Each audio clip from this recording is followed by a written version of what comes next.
Buenas, mi muy estimada audiencia. Soy Irwin Mercedes y esta es una nueva entrega de Reflexión para Vida. En la entrega anterior hablábamos del perdón. Si no lo has escuchado, te invito a hacerlo. Hoy hablaremos sobre la oración. Es importante, antes de iniciar, destacar que la oración es comunicarnos con Dios, hablar con Él. Al hacerlo, lo conocemos, pero esta comunicación puede interrumpirse por falta de perdón y pecados. Recordemos que el perdón es tan importante en nuestras vidas que si no lo hacemos, podríamos experimentar enfermedades en nuestro cuerpo. El no perdonar está relacionado con episodios de depresión, ansiedad y hostilidad. Además, la falta de perdón genera rencor. Cuando guardamos rencor, aumenta nuestra presión arterial, lo que incrementa la posibilidad de sufrir enfermedades coronarias como angina o infartos. También enfermedades gastrointestinales como gastritis, úlceras, entre otras. Así que me imagino que ya hiciste tu lista y perdonaste a todos los incluidos en ella. Entonces, una vez agotado este proceso, podremos continuar aprendiendo cómo orar, sin que nuestras oraciones sean estorbadas. En caso de que no lo hayas podido hacer, no hay ningún inconveniente. Procede a hacer tu lista y a perdonar, tal y como lo dije en la entrega anterior. Te sentirás liberado. Y si tienes inconvenientes con tus padres, agrégalos en la lista y perdónalos. Jesucristo murió por nosotros en la cruz y nos perdonó a todos. A veces tenemos situaciones con los padres, no queremos perdonar, pero debemos ponernos en sus zapatos. Ellos quizás pasaron vicisitudes que los marcaron y no tuvieron la oportunidad de escuchar una entrega como esta.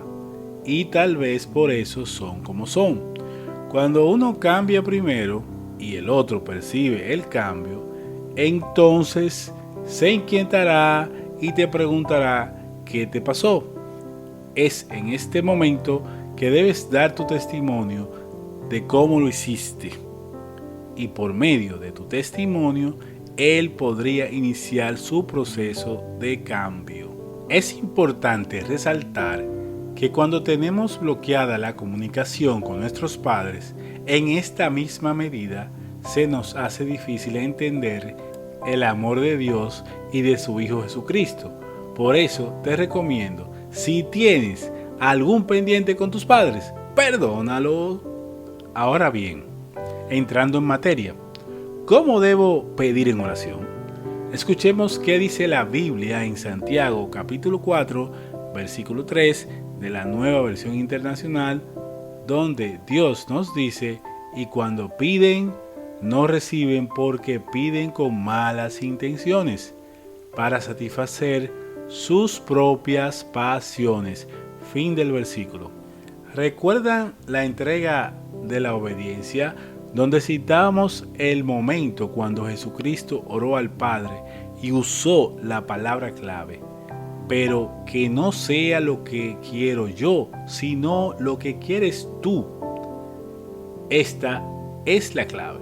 Debemos siempre orar declarando que sea la voluntad del Padre y no la de nosotros. Dios sabe lo que más nos conviene.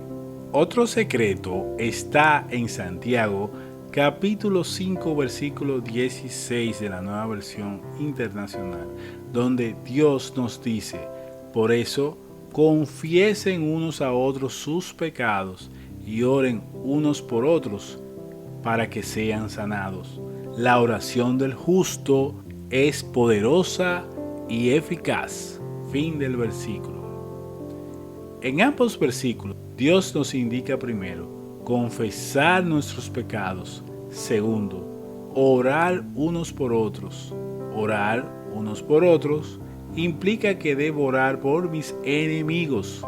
Es en esta parte donde debo perdonar antes, para poder orar libremente sin menospreciar a nadie. En esto se describe el amor al prójimo. Hay un secreto cuando oramos por otros. Por eso Santiago, capítulo 5, 16, versículos 16, Dios termina con la siguiente oración. La oración del justo es poderosa y eficaz. Fin del versículo. Estoy seguro que alguien en la audiencia se ha salvado o ha salido vivo de un accidente o una situación crítica. Además, ha sentido advertencia en alguna situación que podría poner en riesgo su vida. También sus hijos o familiares cercanos han salido ilesos después de un evento peligroso. Y sin hablar del joven o el adulto que entrega su vida a Jesucristo después de muchos años evadiéndolo. Todo esto es posible porque alguien ha orado por usted y su familia sin usted saberlo, tal y como lo indica Santiago en el capítulo 5, versículos 16 de la Nueva Versión Internacional. Hoy invito a toda la audiencia a hacer de la oración un diario vivir. Oren por sus padres, hermanos, hermanas, amigos, amigas, esposos, esposas, por sus hijos e hijas y por sus familiares.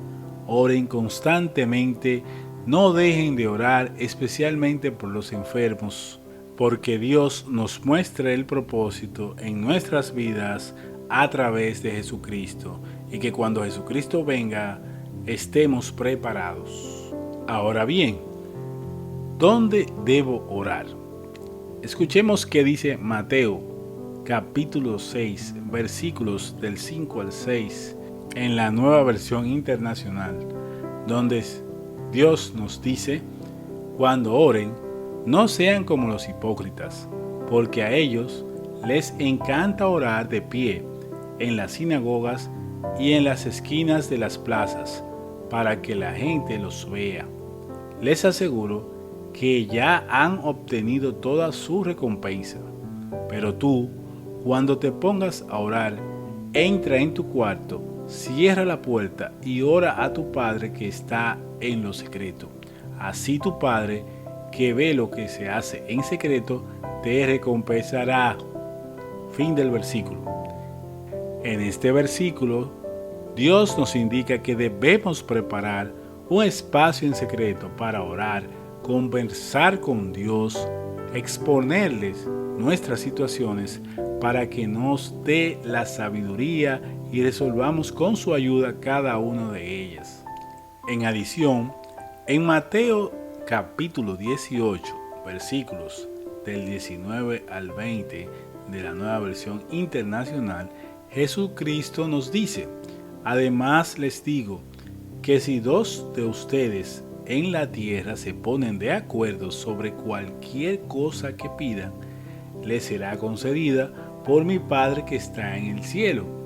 Porque donde dos o tres se reúnen en mi nombre, allí estoy yo, en medio de ellos. Fin del versículo. Aquí nos indica que oremos. Oremos en familia, en la congregación, y nuestras oraciones serán contestadas. Cuando oramos por nuestros hermanos, hermanas, desarrollamos la misericordia. Empezamos a seguir a Jesucristo, como mencionamos en la entrega de la obediencia. Jesucristo nunca oró para beneficio propio, sino que fue para el beneficio de todos nosotros.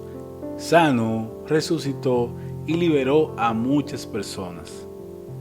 Ahora, ya que tenemos la segunda herramienta para obedecer y hacer la voluntad de Dios, es nuestra responsabilidad ponerla en práctica.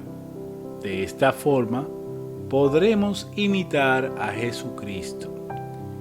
En resumen, Para orar de acuerdo a lo establecido en nuestro manual de instrucciones, la Biblia, debemos 1. Pedir perdón por nuestros pecados y perdonar a otros, incluyendo a nuestros padres. 2. Orar en un lugar solitario, siempre pidiendo la voluntad de Dios. 3. Orar por otros, incluyendo nuestras familias, amigos, etc. 4. Orar en familia, en la congregación, etc. Oremos. Gracias, Padre, porque tu Hijo Jesucristo habitó entre nosotros e hizo tu voluntad. Hoy vengo a ti reconociendo que soy pecador. Te pido que me des las fuerzas para perdonar a todos los que me han hecho daño, como tú me has perdonado a mí. Ayúdame a orar correctamente de acuerdo a tu voluntad. Reconozco que la única vía para llegar a ti es Jesucristo, que pagó por mis pecados en muerte de cruz. Hazme la persona que tú quieres que yo sea e inscribe mi nombre en el libro de la vida en el nombre de tu Hijo Jesucristo. Amén. En la próxima entrega continuaremos con la oración desde la perspectiva de los padres, así que no te la pierdas. Agradezco tu interés en escucharme. Si tienes cualquier duda, escribe a reflexionparavida@gmail.com y le contestaré. Dios le bendiga por siempre.